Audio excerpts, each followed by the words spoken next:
Ryan here with the film buffs. Take it easy. Greetings, my fellow masters of mass. I know you're all vibrating with anticipation for Marvel's new Fantastic Four to finally grace the screen. To which I say, why wait for a new team to unbox when the gold standard is already on the rack? Forget watching a mere assembly. Witness a dynasty of superpowered relatives who discover that their true potential lies not in their individual gifts, but in their union. A training protocol that conditions your convictions as much as your core. You sly dog, you got me monologuing.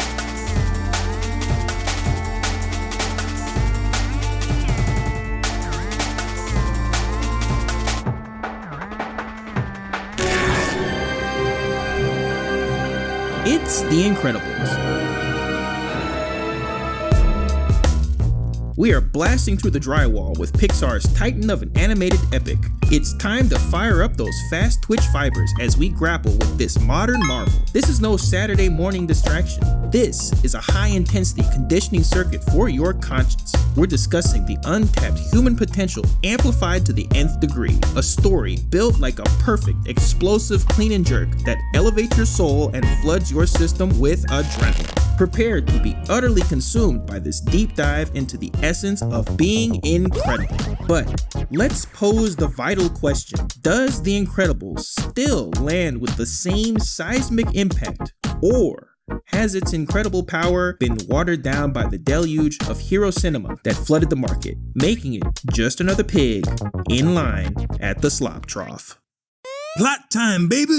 Bob Parr, aka Mr. Incredible, is tying the knot with Elastigirl. But hero duties crash the wedding. He saves a jumper, stops a robbery, but his fanboy buddy, total stage 5 clinger, wrecks the vibe, causing collateral chaos. Lawsuits pile up, turning supers into public enemy numero uno, forcing Bob into the superhero relocation program. Talk about a forced deload. Fast forward 15 years. Bob's stuck in a soul-crushing insurance gig, a shadow of his swole self. It's like cutting to single-digit body fat and hiding it under a cubicle desk. He's sneaking vigilante reps with Frozone, but it's a lonely grind, pulling him from his fam. One day he snaps, unleashing a can of whoop ass on his office. Spoiler, he's not invited back. Enter Mirage, a shady babe with a mission to get Bob back in the game. He's sent to No Man's Land to smash an Omnidroid robot, fit CrossFit gone rogue. Bob crushes it, feeling jacked, and scores new suits from Edna Mode, the ultimate swole stylist. Family drip activated. Plot twist, bro. Mirage works for Buddy, now Syndrome, a haterade guzzling wannabe who's been luring supers to his perfect Omnidroid. His plan? Fake a win to make real heroes obsolete. Total beta move.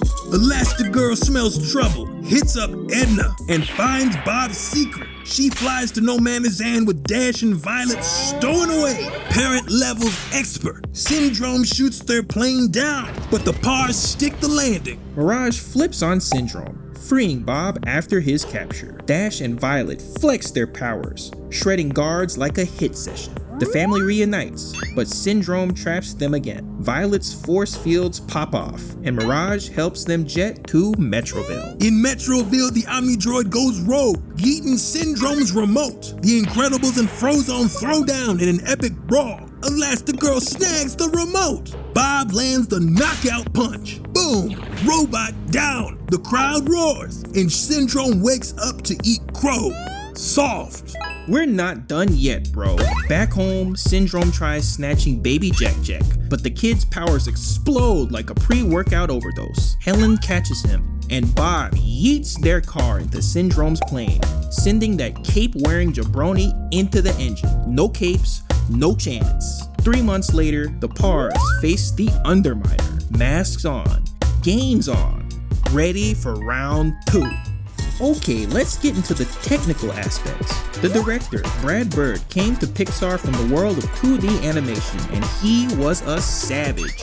He walked in and basically said, everything you've done before, it's not enough. He wanted to make Pixar's first movie with an all-human cast, which was a nightmare to animate. No fish, no toys, just people with skin that had to stretch and muscles that had to fire. They literally had to build new systems from the ground up to make it happen. It was a monumental undertaking, Lunk. The established Pixar pipeline was designed for solid, predictable models. Bird's demand for pliable human characters forced them to innovate. The animated team, led by Tony Fucile, essentially had to become students of anatomy. They developed a new gob and pucker system for facial expression, and for the first time, created subcutaneous muscle rigs. When Bob Parr strained to lift that locomotive, you weren't just seeing a model stretch, you were seeing a simulated latissimus muscle and deltoids fire underneath a layer of simulated flesh. It was an unprecedented level of biomechanical detail. 100%. And the runtime? The movie clocks in at nearly 2 hours, way longer than any Pixar flick before it. That meant more sets, more shots, and way more complexity.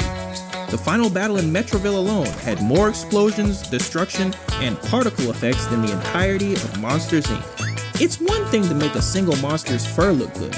It's another to calculate the physics of an entire skyscraper collapsing into dust while a monorail track buckles above. That's a compound lift for the render farm, Broheen. Indeed, and that distinct look was a direct result of Bird's 2D sensibility. He brought on a production designer, Lou Romano, to cultivate a style heavily influenced by 1960s futurism and the clean lines of mid-century modern architecture. They consciously rejected realism. Notice how nothing in the film is made of brick.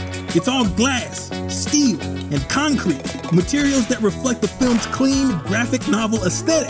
That wasn't just a stylistic choice. It was a production mandate that informed every texture and model, creating a world that felt simultaneously retro and timeless. And you can't forget the score. Brad Bird specifically sought out Michael Giacchino, who at the time was mostly known for video game music. Bird told him, "Don't do a standard soaring superhero score. Give me the soundtrack to a 1960s spy movie. That's why it's all punchy brass, jazzy motifs, and that energetic percussive vibe." It doesn't sound like any other superhero movie because it wasn't trying to be one. It was cool, confident swagger in musical form. That swagger defined its cultural impact. Arriving in 2004, it predated the Marvel Cinematic Universe's dominance and offered a sophisticated, emotionally mature deconstruction of the very idea of a superhero. It engaged with themes of forced mediocrity, midlife crisis, and familial dysfunction in a way no mainstream animated film had dared. It wasn't just a technical achievement in simulating human movement, it was a quantum leap in the emotional bandwidth of the entire genre, proving that a cartoon could deliver a narrative with more depth and soul than almost any live-action blockbuster. We have put The Incredibles through a full diagnostic. This film is a legitimate test of one's mental grit, the thematic exploration of potential, the painstakingly rendered world, and the unyielding strength of family. A true testament to the inner fortification is staggering. I'm giving it 4 out of 5 resistance bands. 4 out of 5 resistance bands. A distinction it has most certainly earned, young grasshopper. It's a cinematic session that'll leave your spirit toned and empowered. Today's training is tomorrow's superpower. Hold it. You think we done just cause we gave you the fattest film critique known to man and let you slide without getting a film-inspired workout routine, punk? Quit playing around and receive this high-powered fitness knowledge for your ass. Channel Elastigirl's stretchy swagger, you cape-wearing rookie. This core shredder builds abs tighter than Edna's suit budget, perfect for dodging no man's hand lasers. Drop to all fours, wrists under shoulders, knees under hips, like you're sneaking past Syndrome's ego-fueled security cams. Guts sucked in, bro. Inhale, fire your left leg back. Right arm forward, like you're signaling Frozone for an ice rink assist. Keep that leg hip level, spine straighter than Bob's hero code. No snagging like Dash after a candy bender. Hold 5 seconds. Burn harder than Jack Jack's pyro tantrum. Then switch. Right leg, left arm. Wobble, and you're doing burpees in Syndrome's lair. 4 sets. 10 reps per side, smooth as Elastigirl's Omnidroid suplex.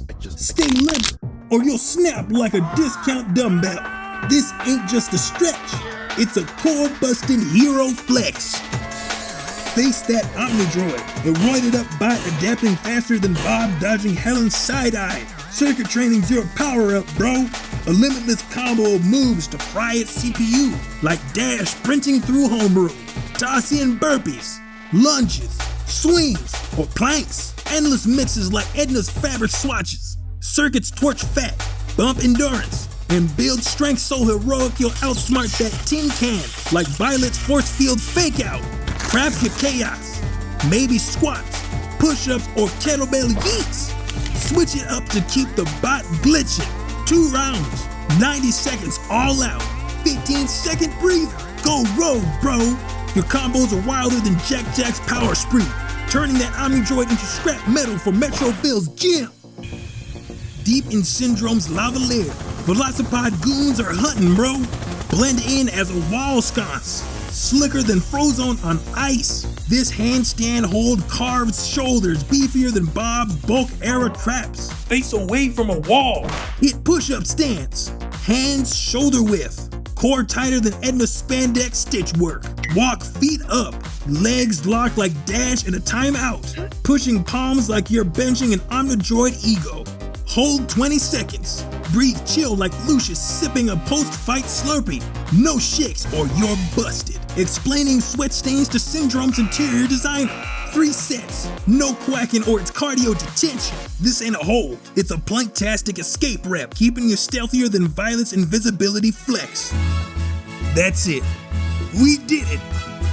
No more sitting on your ass watching these movies. Thanks for watching, and remember, keep moving with the movies. Remain. Adios.